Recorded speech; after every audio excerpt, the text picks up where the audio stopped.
住落嚟嘅時間，我哋呢場嘅討論主題就係 AI 改變教育，減輕教師負擔，啟迪學生成長。咁啊，其實咧 AI 唔單止可以幫老師減輕工作量，其實咧仲可以令到佢哋專注培養學生嘅創意同埋批判思維，重新定義教育嘅未來㗎。咁啊，接住嚟嘅時間咧，我哋會先邀請呢個環節嘅主持人先，我哋有請香港教育大學教授及社群心理健康研究中心總監侯維佳教授，掌聲有請教授。咁啊，接住落嚟嘅時間咧，我哋都會邀請呢個環節嘅分享嘉賓啦，包括係有國際商業機器中國香港有限公司軟件部主管溫家傑先生，歡迎。咁最後咧，亦都有請國際資歷驗證中心主席陳繼宇博士 MH 太平紳士，有請博士。我哋不如啲掌聲再熱烈少少啊嚇！好，咁啊，跟住落嚟嘅時間交俾我哋嘅 Professor，有請。大家好，呢個 section 好榮幸，我可以 chair 到啦。我係侯維佳，我係香港教育大學心理學系嘅教授。咁亦都請到兩位專家啦。咁我有一啲睇先，我介紹嘅，我要介紹下兩位先。介紹完兩位咧，跟住先講翻今日嘅主題。咁第一位咧，我先介紹 Keaton 先啦。咁尹先生 Keaton，咁佢係 Head of Software of IBM China Hong Kong Limited。咁佢頭先傾偈都講咗好多啦。佢有一個 team professional 做好多唔同嘅服務嘅，有 server 嘅服務啊，有 IoT 嘅服務啊，即係 Internet of Things。咁for commercial sectors、for education sectors 亦都會有嘅，有唔同嘅 sectors。咁啊，尹先生啦，咁喺我另外嗰邊嘅，我哋有Dr. Jason Chan JP。咁佢就係大家都認識佢噶啦，佢係 innovator、professional 嘅 generalist 啦。咁佢係佢係 director of Speed PolyU 係啦。咁佢 develop 咗好多唔同嘅 program， 有好多唔同嘅 public 嘅 social services。咁所以咧，我諗大家嘅 background 都好唔同嘅，即係可能我係多啲喺大學教育，阿 Keaton 多啲係喺 software development， 咁而阿 Dr. Chan 咧就多啲係喺post-secondary education 又或者 AI 嗰一方面。咁所以就今日嘅主題啦 ，AI and education。咁我一睇個題目嘅時候咧，可能係因為我自己嘅 background 咧，我就諗到一啲 well-being 嘅嘢，即係講緊 teachers 同埋 student 點樣可以令佢哋更加愉快學習，又或者更加可以令到學習更加 efficient。咁喺好多唔同嘅 stakeholders 啦，可能中小學嘅教師或者學生，又或者大學嘅教師、大學嘅學生去溝通嘅時候咧，發現其實香港咧係好勇嘅做 AI。基本上咧，外國可能冇行得咁快嘅，但係香港嘅 implementation 係好多嘅，由小學、幼稚園、小學、中學去到大學嘅 implementation 都係有好多嘅。咁所以就如果喺呢個層面上高咧，其實我諗係一個double-edged sword，即係講緊係 AI 可以幫助到老師去教學。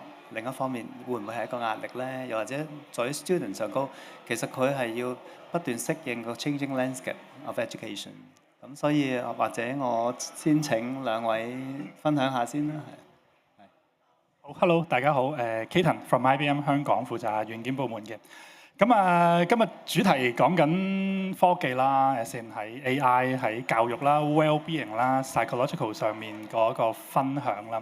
咁我 from IBM itself 其實我哋係一間相當商業嘅機構嚟嘅，但係同時間我哋喺唔同嘅族群，包括喺教育界上面都有好多唔同嘅討論啦、探討啦、合作啦咁。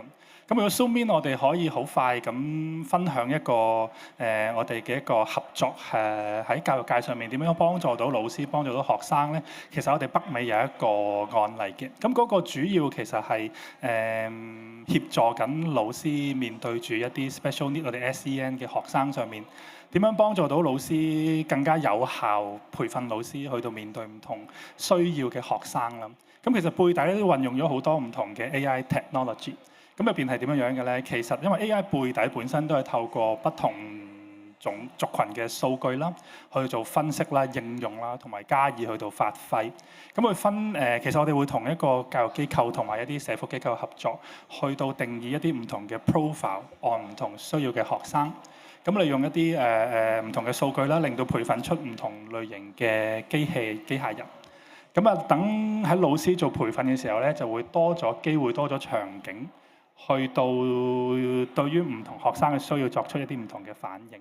咁變相到真係喺佢面對緊教學嘅時候咧，佢哋面對不同需要嘅學生嘅時候，都有一個準備同埋有一個認識感。咁呢個咧已經推行咗㗎啦。咁我哋一路都密切收集緊一啲唔同嘅數據，睇下反應係點樣啦。咁但係呢一個亦都係一個好直接透過科技、透過 AI 去到培訓學生同埋幫助到老師嘅一個應用場景啦。咁去到即係大專教育嗰個學與教嗰層面咧，其實 AI 依家已經去到好廣泛、好快脆。嗱，話快唔快啦？即係2022年11月嘅時候爆出呢個 ChatGPT 呢樣嘢之後，其實係一個突變嚟嘅。咁嗰個突變就係我哋依家常常都要講㗎啦，即係就算學生交功課，我哋要擁抱個 AI，embrace 佢嘅。擁抱係咩意思啊？我攬實佢，但係又唔俾佢喐，即係我哋有規範咁去用個 AI。我哋會鼓勵學生用 AI 交功課，但係咧佢要標明咗佢份功課點樣用個 AI 去產生嘅，甚至要佢 cap 定晒佢叫 AI 同嗰啲對話嗰啲 dialog，唔該你 cap 定保留一份先。萬一個 professor 去改呢份功課之後，發現有邊幾處覺得唔係你做嘅，你舉證翻出嚟，你呢啲忽係點樣用法？咁我哋反而冇問題，反而要希望佢識得點用，係啦。多謝晒兩位分享啦。咁普遍咧，我哋會見到有唔同嘅學生嘅群體啦，唔同老師嘅群體啦，可能係 post-secondary education，可能係 primary-secondary education。咁反而根據我 background 咧，諗到一啲問題咧，就係關於 resilience， 即係講緊抗逆力啊，即係講緊老師嘅抗逆力或者學生嘅抗逆力，其實都係好重要喺呢個世代，或者個適應力好強，即係需要有好強嘅適應力啊。講緊係AI 呢一樣嘢，學習係需要 effort， 學完之後佢可以幫到佢，係令佢更上一層樓嘅。咁所以就如果係就住抗逆力呢一方面啦，就住我哋好多時都會講，老師會面對好多壓力嘅，學生亦都面對好多壓力。咁好似啱啱開頭我想講啦，老師面對嘅壓力，佢學習 AI 會唔會亦都係一個壓力？又或者學習 AI 會唔會幫到佢有個 professional 嘅 development 咧？其實好，咁我諗有兩個 dimension 可以深入少少去到研究。咁第一個就係抗逆力同埋壓力啦。咁啊，其實我諗，不論老師、學生或者我哋各個群體都喺咁複雜嘅社會環境之中咧，我哋壓力一路提升嘅。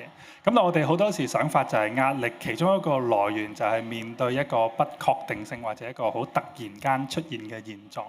咁 AI 有個好處就係其實佢透過可能好多 synthetic 嘅場景入邊咧，有機會有兩個環境幫到手嘅。但係你面對可能發生嘅時候咧，AI 能夠模擬到個場景出嚟啦。咁第二個咧，其實就會係準備充足嘅準備，都令到可能壓力係數會降低啦。咁喺依家 AI 嘅 scenario 入邊有好多場景，譬如話佢嘅 proper 嘅 summarization 啦、content 嘅 creation 啦，令到你不論喺我哋學習啦、deliver 教學啦，甚至乎上生活上面，都令到我哋個準備上面咧能夠更加充足嘅準備。咁所以利用科技其實某個程度上面咧，係會令到我哋更加準備得更加好，從而令到一啲不安嘅壓力有機會減低啦。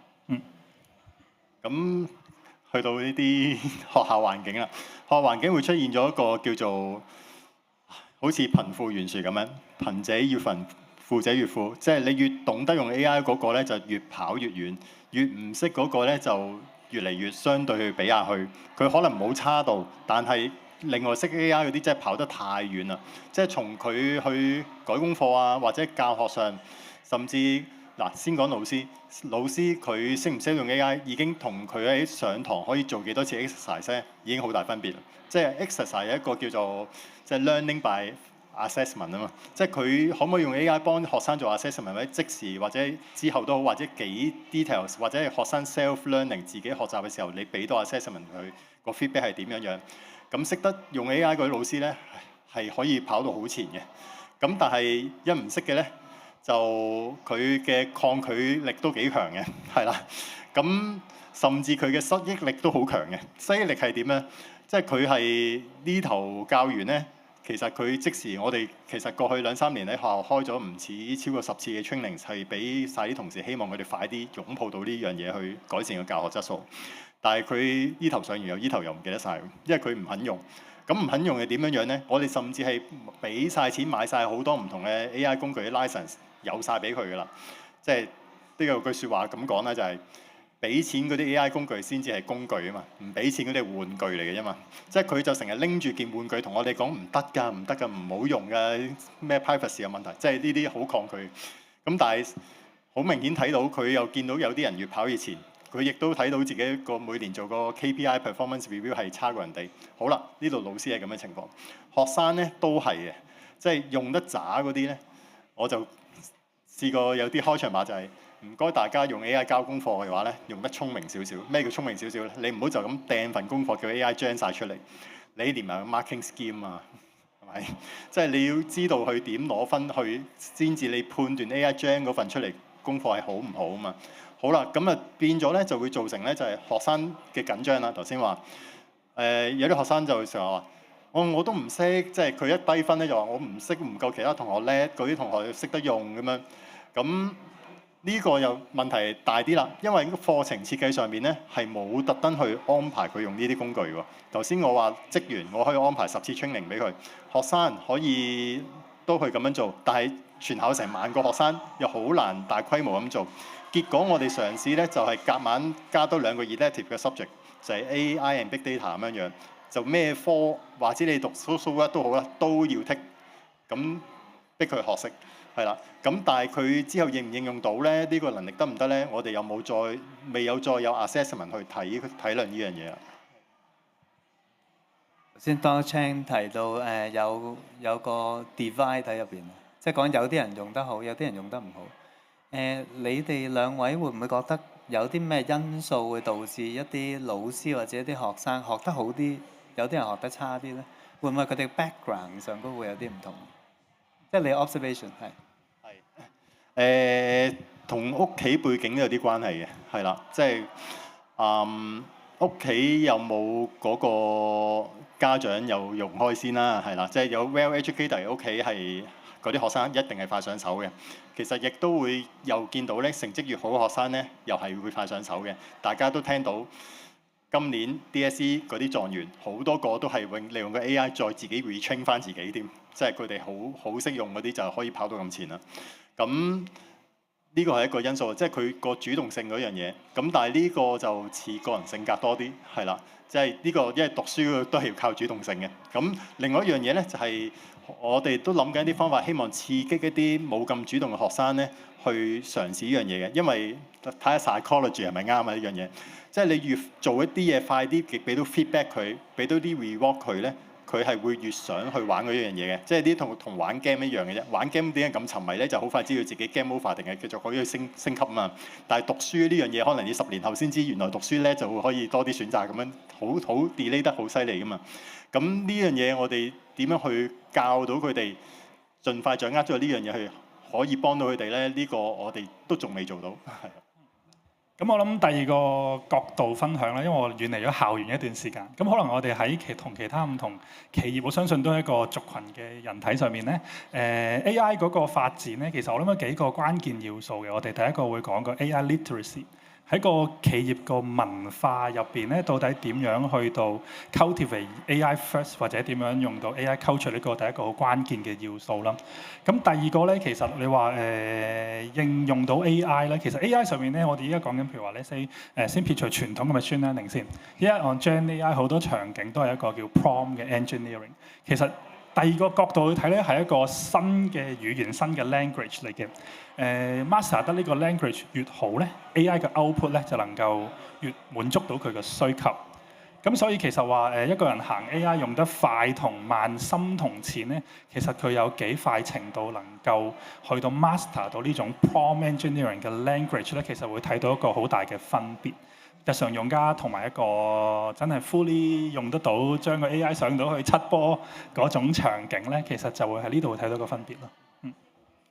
或者我有個延伸性問題問翻 Caden 啦，就係講緊喺個職場上高，其實唔同嘅職員有唔同嘅崗位，即係譬如可能係 mail room 嘅同事，又或者可能係executive 嘅同事。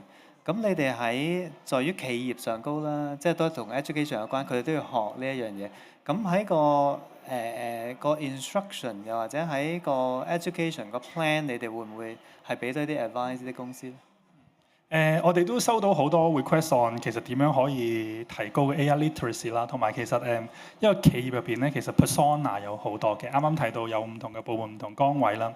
咁當中其實 AI 亦都有一個好好嘅地方，就係其實佢能夠做到一啲分類嘅。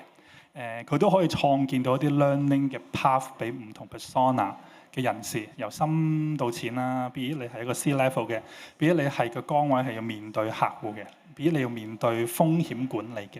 咁其實都有效能夠創建到啲唔同嘅 learning plan 啦。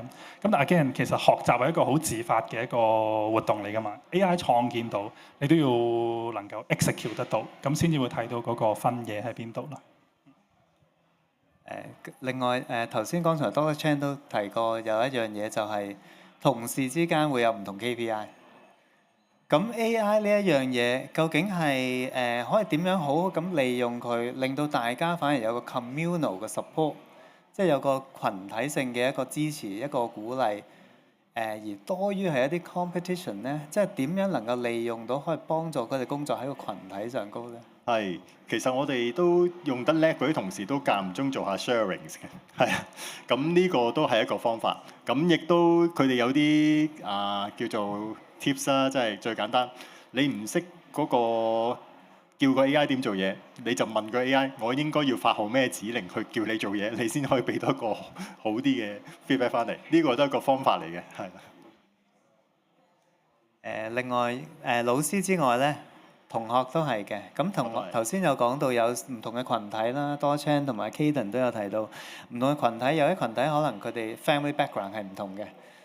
有啲 family background 比較好嘅，其實學生學習亦都會快啲，上手亦都會快啲。咁但係同一時間咧，其實喺好多研究啦，或者好多actual 嘅learning 嘅 practice 入邊都有講到，其實 AI 咧係將個 divide 收窄咗嘅。因為以前可能係一定係某啲同學先可以有 private tuition， 有啲好嘅 private tuition， 但係而家其實基本上大家都可以用到 AI 去幫助大家提升個技能。咁呢個又係好 complicated 嘅 issue 嚟嘅。佢哋又差啲，技能差啲，又可能未必好咁利用個 tool。同時間呢個 tool 又可以幫到佢喎。咁如果咁樣嘅情況，我哋即係 consider 翻嗰個數字 economic status 講緊社經嘅地位，其實咁會唔會係大家可以俾到少少 insight 咧？我 insight 係即係如果以前係唔叻到咧係1至10 ，AI 可以 empower 到10嗰啲去到20。咁當然佢亦都收窄咗，將1、2、3、4嗰啲提升到6、7、8、9係做到嘅。即係一方面，如果用翻10係頂嘅話，佢係收窄咗嘅。但係依家10嗰啲又再跑遠咗，咁解。係。明白。Caden 咧？咁我個睇法就係、其實依家我哋獲取知識個 barrier 咧，係會收窄咗嘅。同時間獲取不同類型嘅知識，亦都係容易咗嘅。喺 AI 上面咧，由一個 knowledge 延伸出去第二個 knowledge 嗰個距離係短咗，同時間容易咗嘅。咁所以如果一個人係有一個 practice，佢係不斷學習，亦都活用到 AI 嘅咧，其實佢嘅可能性係可以相當大。由一個 rookie 去到一個專家，其實係睇佢嘅 learning curve 同埋佢點樣運用到 AI。咁所以我覺得依家呢個世代係可以嘅 possibility 可以好多啦。好，多謝兩位。